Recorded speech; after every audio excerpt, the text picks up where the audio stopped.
Сәлеметсіңдер ме, сүйкімді балақайлар. Сауат ашу негіздері оқу қызметін бастаймыз. Б дыбысымен әріпі. Алдымен сәлемдесіп алайық. Біздің топта ұл қыздар тату-тәтті ойнаймыз. Әлемдегі бар адамға тек жақсылық сыйлаймыз. Өте жақсы балалар. Балалар, оқу қызметімізді жұмбақ жасырумен бастайық. Мұқият тыңда. Қанаты бар, ұшпайды, жұрт айламен ұстайды. Қалай ойлайсың? Бұл кім туралы айтылып тұр? Дұрыс айтасыңдар, бұл балық. Келесі жұмбақ қызықтырып, әркімдақ суда жүзер жалтылдап, қайсы әріптен басталған сол жәндіктің атын тап. Бұл қандай жәндік деп ойлайсыңдар? Дұрыс айтасыңдар, бұл бақа. Келесі үшінші жұмбақты мұқият тыңда. Туа сала жүзеді, суда жүзе біледі. Қалай ойлайсың? Бұл жұмбақ кім туралы? Өте жақсы, сен сондай ақылдысың. Бұл балапан. Көрдіңдер ме балалар? Б дыбысымен әріпмен таныс боламыз. Бақа, балапан, балық сөздері Б дыбысынан басталады. Б дыбысы дауыссыз дыбыс. Б дыбысы үлкен бас әріптен және кіші әріптен тұрады. Ендеше тапсырмаларды бастайық. Сөздерді буынға бөл. Бақа, бор, қарбыз, сабын, балта сөздерін қане буынға бөліп көрейікші. Б дыбысын қай буыннан естідің? Келесі тапсырма, қай сөзден Б дыбысы естіледі? Сөз атауларын бірнеше рет қайталап, Б дыбысы естілетін сөзді тап. Балалар, келесі видеодан Б дыбысы бар сөздерді білетін боламыз. Б әріпі. Б әріпі. Бұлт. Бұлт. Бесік. Бесік. Бөпе. Бөпе. Балапан. Балапан. Бұғы. Бұғы. Бақа. Бақа. Балық. Балық. Барыс. Барыс. Бүркіт. Бүркіт. Байрақ. Байрақ.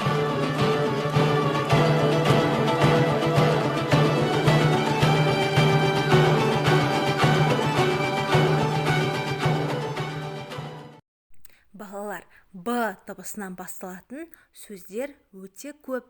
Б дыбысын айтқанда еріннің бір-біріне әуелі нық тиіп, артынша кілт ашылуынан пайда болатын қазақ тіліндегі ұяң, дауыссыз дыбысты белгілейтін графикалық таңба.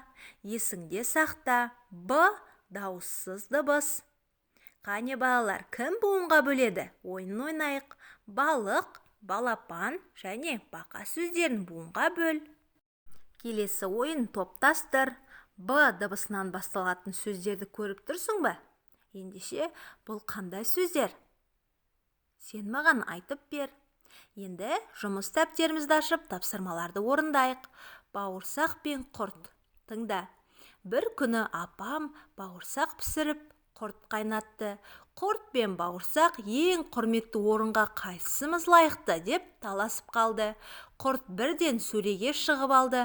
Ал бауырсақ дастарханның дәл ортасына жайғасты. Дастарханға алдымен нан қою дәстүрі осылай басталыпты балалар.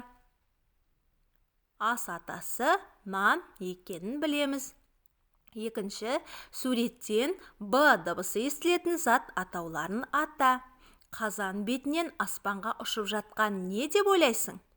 Зат атауларын буынға бөл және де дыбыстық талдау жаса. Тамақ сөзіндегі М дыбысын басқа дыбыспен алмастыр. Тамақ сөзін Б дыбысымен алмастырсақ, табақ болады балалар. Үшінші тапсырмада бауырсақ неден жасалған? Б дыбысы бар сөзге дыбыстық талдау жаса. Бидай, ұн және нан. Бауырсақ неден жасалады? Бидайдан жасалады. Бұны білеміз балалар, е? Бидай сөзіне дыбыстық талдау жаса. Төртінші тапсырмаға қарайық. Б әріпімен таныс бол. Қараңдаршы балалар, Б дыбысы барабан ұстап тұрған балаға ұқсайды екен. Қай цифр Б-ға ұқсайды? 5 пе әлде 6 ма? Қалай ойлайсың? Алтыншы тапсырмада таяқшадан Б әріпін бейнелеп жаса, немесе қолда бар заттардан бейнелеуіне болады. Балалар, енді Б әріпінің жазылуымен таныс болу үшін видеоны бірге қарап шығайық. Б әріпін жазып үйренейік. Мұқият тыңда. Үлкен жолдың ортасынан сәл төмен қаламыңды қой. Төмен қарай көлбеу сызықты жүргізіп, астыңғы сызыққа жетпей жолға қарай жарты доға жасай отырып, төменгі сызыққа тигізіп, оңға қарай ие отырып, жоғары көтереміз. Жолдың үстіңгі сызығына тигізіп, оңға бұрып жартылай доға сызықты астыңғы сызыққа тигізе сәл иеміз. Енді сәл имегі бар түзу сызықтан тұратын қалпағын кигіземіз. Жазу жолының ортасынан сәл жоғары қаламыңды қой. Оңнан солға қарай үстіңгі және астыңғы сызыққа тигізе, жолды толтырып дөңгелек жасаймыз. Оған жанастыра, жоғары сызықтан үлкен жол ортасына дейін түзу көлбеу көтеріп, оңға қарай бұрып, күркеше жасаймыз. Балалар, жұмыс дәптерімізге және жай дәптерге Б әріпін бірнеше рет бейнелеп жаз. Баспаша және жазбаша жазып үйренеміз. Енді сендерге мынандай тапсырма. Ата-анаңның көмегімен жұмбақтың жауабын табуға тырыс. Бірінші жұмбақ: таусылама қараңдар, табиғаттың қызығы, суық жақтағы жануар, бұтақ-бұтақ мүйізі. Бұл қандай жануар деп ойлайсың? Келесі жұмбақ: үш көзді батыр, жол көрсетер батыл, үш көзі үш түрлі, қызыл, сары, жасыл.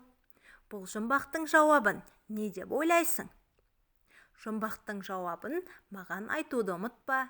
Балалар, біз бүгін Б дыбысымен әріпімен таныс болдық. Ендеше тапсырмаларды орындап, кері байланыс жаса.